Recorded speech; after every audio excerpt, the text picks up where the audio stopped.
practices today. I'm inside of 9 weeks out from junior nationals, so I shot up to Venice, get a good workout, and show you guys what it looked like.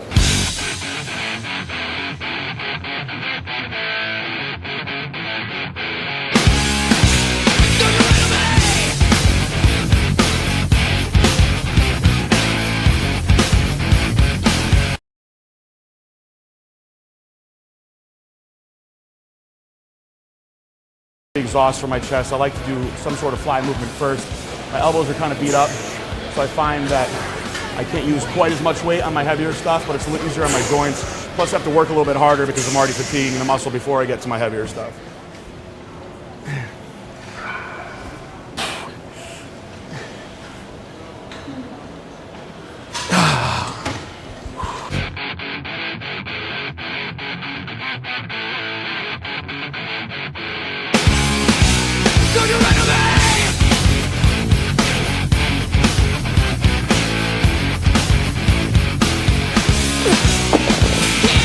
Doing incline dumbbell presses now. I got away from doing them for a while. I got really into doing barbells. Then I started developing more tendonitis in my elbows, and my shoulders started getting beat up again. I've had recurring injuries to my shoulders over the years, so I switched back to dumbbells, and I've actually started really getting into them past month or so. It's good because you can put them in a spot that feels best for you. Kind of gives you a little more freedom and liberty to move around and protect your injured areas. Can't handle as much weight, but I'm not as concerned with that anymore. This is the thing that I'll probably go heavier on as far as my exercises go, but I'm not trying to break any records. I'm just trying to stimulate the muscle as much as I can and get as much blood in there as possible. Come on.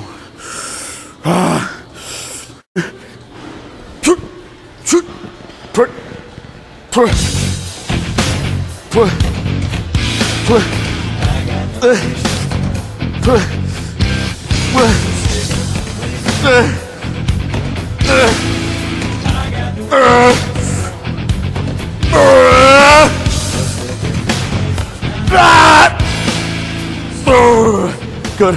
Last show I did was 2010 Nationals, and I took 9th in the heavyweights.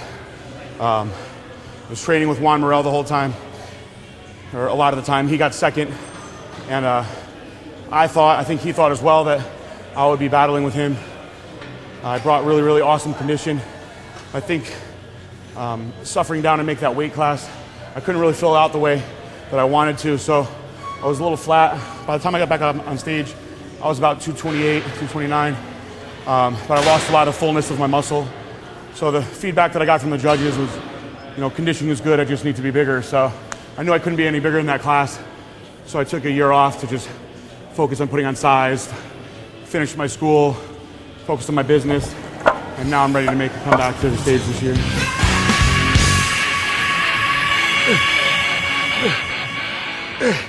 I really like hammer strength a lot, especially if you have injuries like I do. You can kind of keep your arms in a plane where you're focusing on squeezing the prime moving muscle, not worrying much about the stabilizing muscles. You can get a lot of blood forced into that area.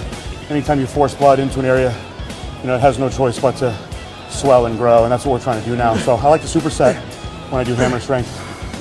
When you go from gym to gym, the hammer strength models can be a little bit different depending on the year, but I usually prefer the incline one. This flat one here is a little different than one I'm used to, so I'm going to mess around with it a little bit today. I'll go heavier on the incline than I will on the flat, but my objective now is really just forcing as much blood as possible into the muscle.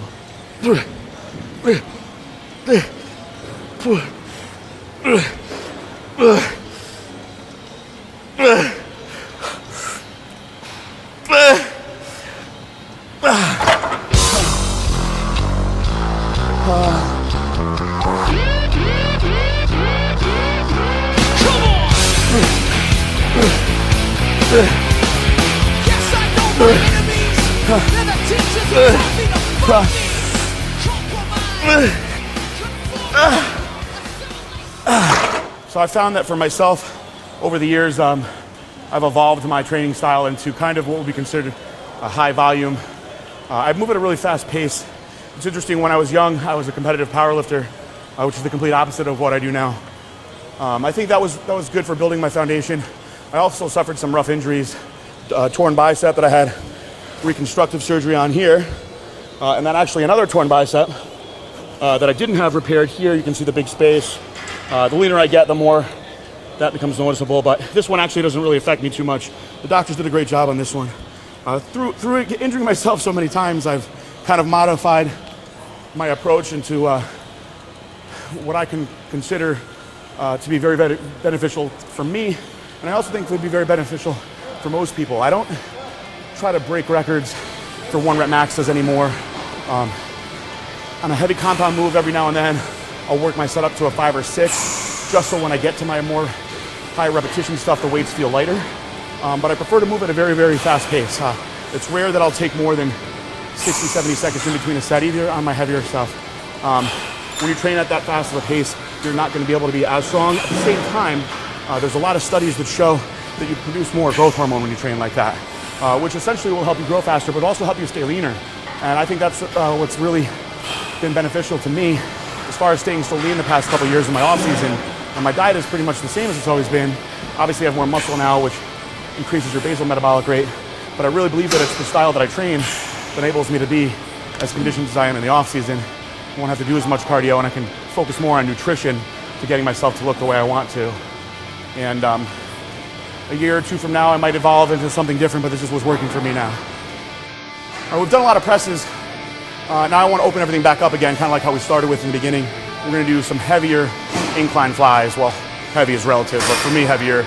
And then I'm actually going to finish out with some high rep cable crossovers just to really force some more blood in there. So I'm going to try to focus a little more on the negatives now. Go at a slow pace, really squeeze it, open the muscle back up again.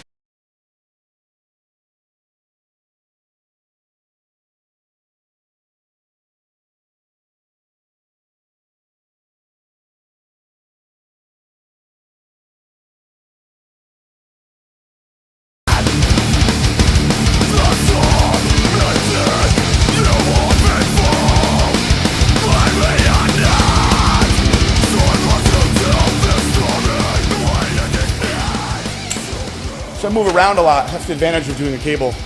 Is you can bend over, you can stand up real tall, you can contract the muscle from different angles and just try to stimulate different parts of the muscle, all while doing the same set. More often than not, I finish off with cable crossovers. Just really force blood in there. Fast breaks, a lot of reps. I'll squeeze the last 2 reps to really squeeze the contraction. Try to help etch those fibers, etch that detail out.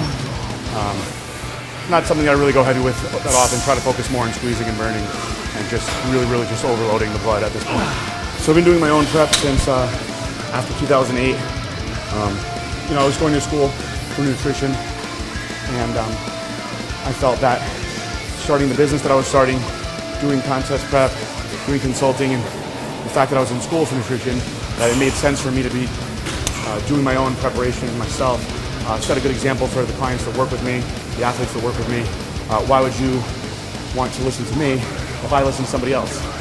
So I took over my own prep back in 2008, and I've been, I think, progressing every year, learning more about myself each year, and utilize the things that I learn of myself and my clients. And for me, the funnest part about my prep is actually doing it myself, because I am my own experiment. And when I have theories, I can see if they're correct, and I can see if they're incorrect. And I have nobody that I can get mad at except for myself, which does happen a lot.